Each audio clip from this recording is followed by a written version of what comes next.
Hello, everyone, and welcome back to the Real Positive Girl podcast. My name is Sabrina. Happy Friday to you all. I hope that you're having a fantastic day, whether your day is just beginning, in the middle, or towards the end. I hope that it's just been fantastic and that it's going well and that you're really excited for the weekend, because here we are, folks. We are right on the precipice of the weekend, which I love, and I really need a break. It's like the first time that I've been like really wanting the weekend, just because my life is so busy right now. I just want a little bit of a break. So anyway, I hope that you're having a good day. And if you're having a hard day, I always encourage everyone to do the 5-minute reset, which is to take at least 5 minutes to be by yourself. And it gives you an opportunity to reset, come back to baseline and just begin your day again. It also gives you the opportunity to lay down your burdens, take a break from any sort of issues, troubles, problems that are just weighing on you, that are causing you more harm than good.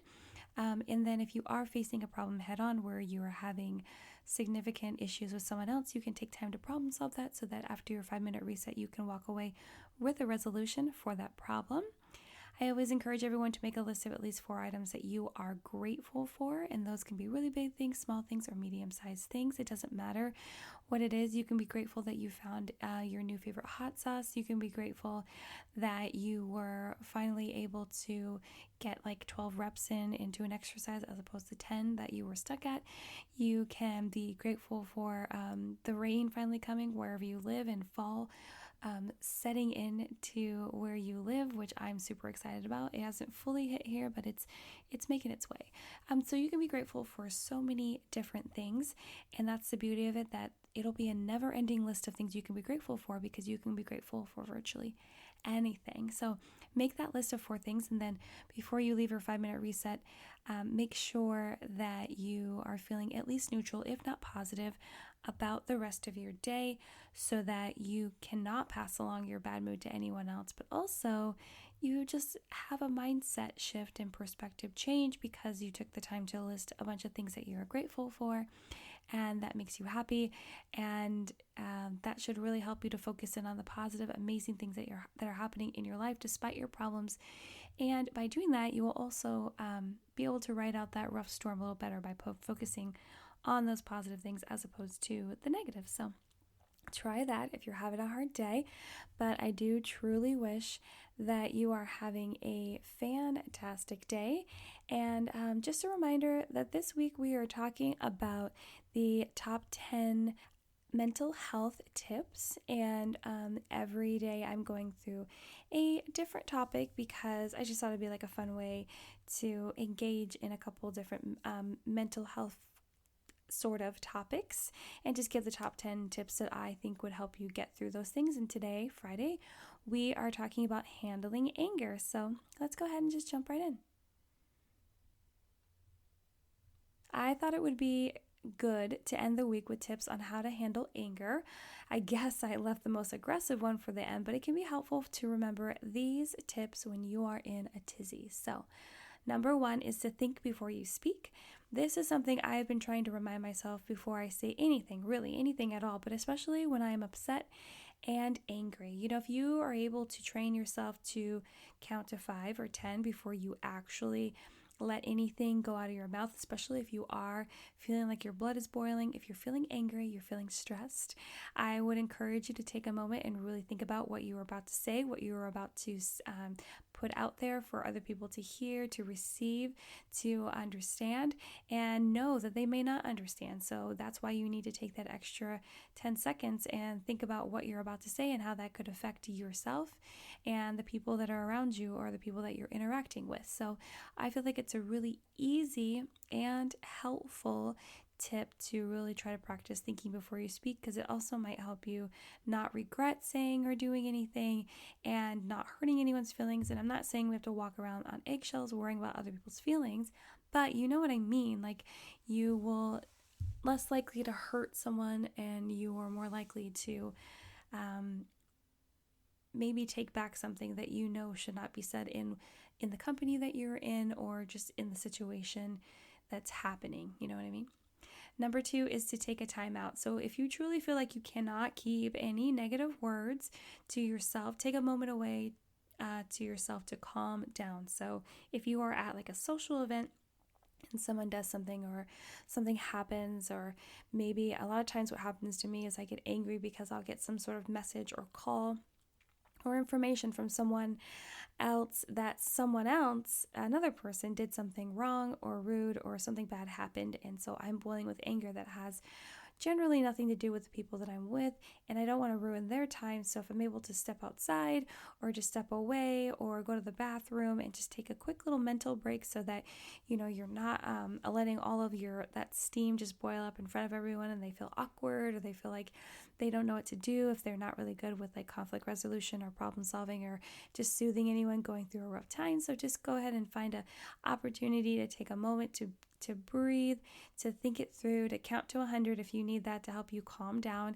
and just realize that if you aren't in a position to handle the issue right then and there, then you need to try to shelve it in your mind and come back to it when you can, and try to enjoy as much as you can of wherever you are and whatever you're doing.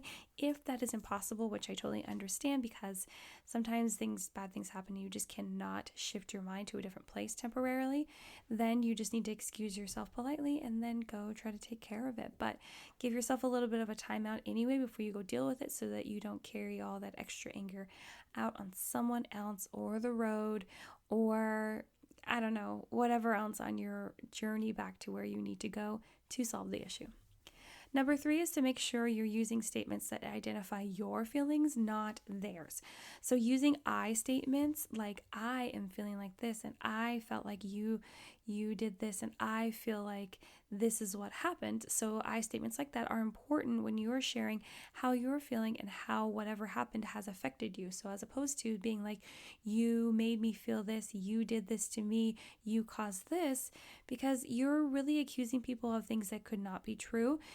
A lot of times with our emotions, we want to blame someone else because it's the easy way out, and we also feel like when we're hurt that people are out to get us, that our people are trying to bring us down, when in reality it's how we decide to receive information. It's how we decide to use whatever feedback people give to us, even if it is negative and mean and rude.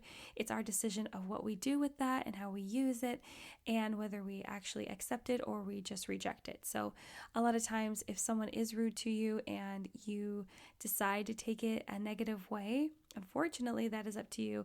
And yes, they probably should not have done what they did, but there's nothing you can do about it now, and you just need to realize that you are in control of your emotions and how you feel about things, and you need to take that control into your hands and manage it to your best of your ability so that it doesn't just run away with itself. Do you know what I mean? So you need to use I statements when you're talking about how you're feeling. Do not accuse anyone of making you feel a certain way, because no one has the power to do that. And if they do, you're still honestly letting them overpower your mind with their psychological ways and abilities. And a lot of people are good at manipulation, but you can also build up strength to be stronger than that, so that you aren't being taken advantage of or being taken over by them trying to play psychological games and warfare with you. Do you know what I mean? So just make sure you're using I statements though when you're talking about how you're feeling and how you feel something went over and how something affected you. Number 4 is don't pretend you aren't angry. Hiding your anger is not going to help the situation or make anything better.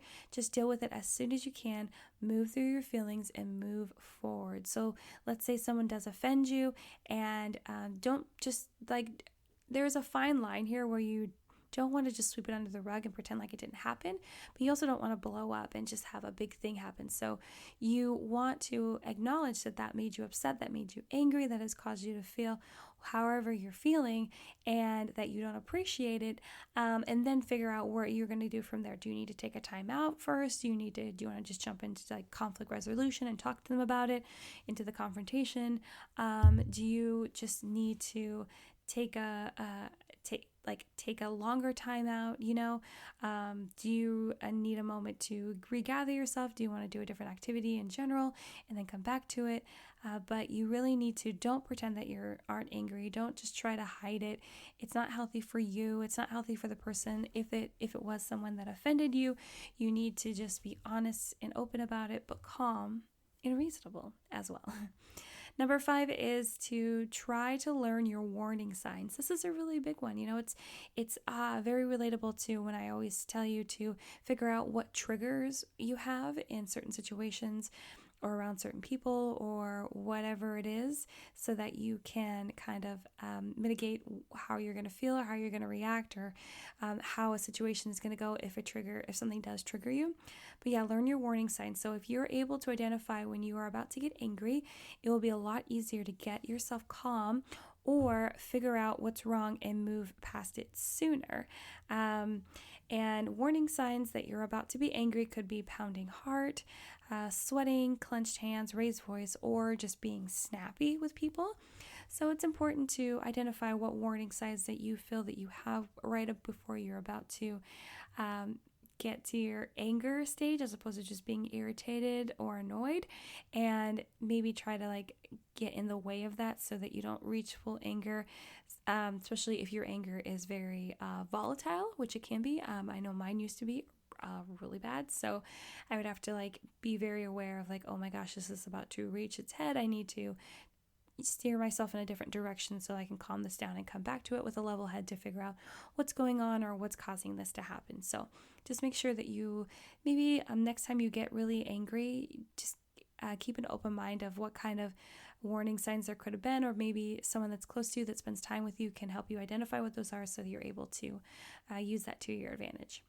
Number 6 is to channel the energy into a workout. A lot of times getting into some sort of workout will help you release or even mentally work through your anger. It can also provide you with a clear mind to deal with the issues calmly and reasonably. Anytime that I've been super angry and I have an opportunity to work out, I will go do that. I like to go on a run. I like to really just push myself during my weight training times. I've had that happen recently where I was so angry. I'd gotten something in the mail and I opened it and I was so angry about the outcome and it didn't work out the way that I anticipated. And I went and I did my workout and I pushed myself so hard and I got all of that energy out so that when I did come home and I had to call someone, I wasn't yelling and screaming at all. I wasn't even super terse on the phone. I was just more of direct and short and hey, we need to figure this out. Why is this? Why is that? It just kind of releases that initial energy that you have that can cause you to be a little bit out of control and more volatile. And if you're able to squash that or work through that and then come back to it and deal with it, then you're going to come back to it a little bit more level-headed. Also, usually for me, at least personally, when I'm working out, I'll be thinking about it, thinking it through a few different ways, which might sound a little obsessive. It generally isn't. It can be, but it generally isn't. And then it allows me to kind of think through my thought process of how I'm going to deal with this problem, different ways it could go, how I can attack it from different options, and then use those ideas when I get back to the dealing with whatever caused me to feel angry. Number 7 is to do something you immensely enjoy. Another way to take your mind off of your initial burst of energy and craziness you may feel when you are just beginning to feel your anger is to do something you really, really, really enjoy. Whether that be a hobby you love, taking your dog for a walk, drawing in those adult coloring books, or dancing, if you like to just throw some music on and bust a move, just choose something you always have a great time doing and change your mindset for a bit to gain a different perspective on what you're feeling. So it's just another tactic of being distracted, but by doing something that you truly always enjoy. Maybe it's even video games, maybe it's writing in your journal, maybe it's going on a run, maybe it's back to the fitness thing, reading a book, whatever it is. I encourage you to do it if you're having a hard time calming yourself down from the anger that you're feeling, so that you can do something that's positive, that's really super enjoyable, and that will help turn your mind in your thought process a different way so that you can deal with this anger more calmly. And it's just a suitable ideal for mindset that you would be in by calming down, initially, and just really being able to pump in some positive emotions and then go back to the negative and be able to balance it out. Number 8 is confrontation can work too. I'm definitely a confrontation person. I know that there's a lot of people out there that are not, which is fine. But I'm not afraid of confrontation, and I don't generally cower down.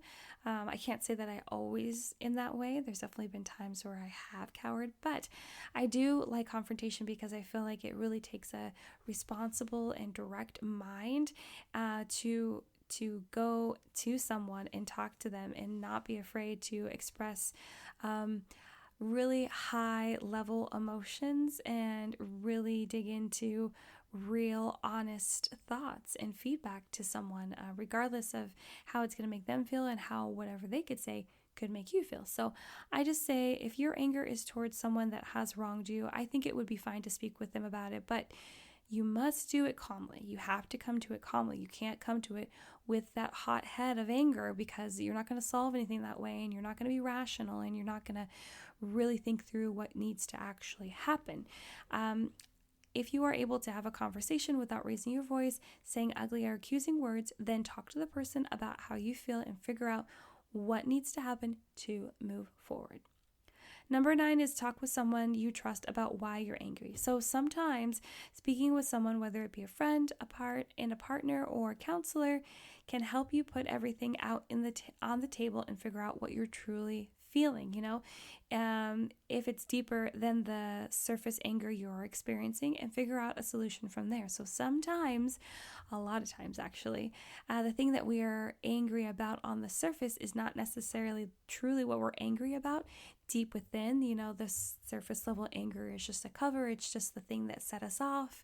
It's just the cherry on top of the sundae of what is truly bothering us, what is truly causing us pain and hurt and anger. So if you have the opportunity and you're feel comfortable doing so, I would say talk to someone that you trust so that you can go through what you're feeling, what that means, what's actually happening deep down inside, how you can create a plan to recover from that, to feel better, to work on that, and to move forward. Moving forward is one of the most important things. You do not want to just sit on it, which brings me to number 10. Our last point is don't hold grudges. Don't hold grudges. Don't allow yourself to be taken hostage by your own bitterness developed from allowing the negative feelings to crowd out any positive ones.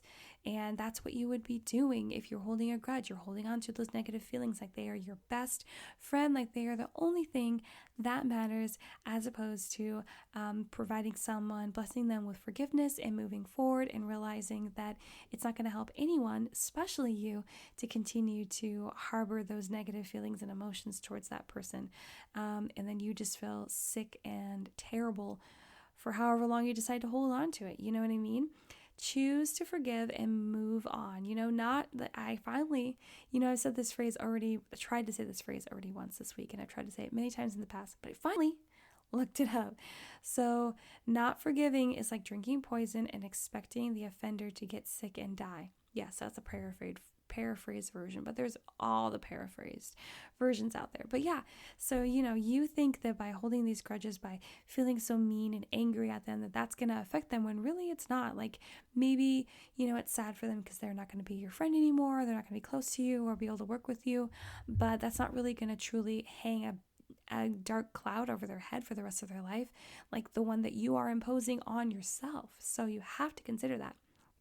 But instead, it will always be you, because you're the one choosing to hold on to the offense and the pain. You're the one that's going to feel sick and feel like you're dying inside, because you're holding that grudge so tightly that nothing else can permeate the surface. So you need to loosen up, let it go, and realize that you just need to move forward. And yes, I understand. Forgiveness is really, really hard. I understand that. I truly do. But if you don't learn to forgive other people, you'll have a miserable life. I promise you, because you'll have grudges lined up from here to the end of the world, and you'll never want to trust anyone or care about anyone or open your heart to someone, and you'll always refer back to the negative experiences and not take chances in fear that those negative instances will repeat themselves. You have to just forgive them and let it go. So Well, that's it, you guys. Thank you so much for listening to the Real Positive Girl podcast. Again, my name is Sabrina. I really hope that you enjoyed this week talking about the top 10 mental health tips. If you have any feedback on that, you check the description box for my Instagram handle, which is at Real Positive Girl Podcast, or you can come send me an email, which is down there in the description box as well, or come visit me on my website, which is sabrinajoy.com.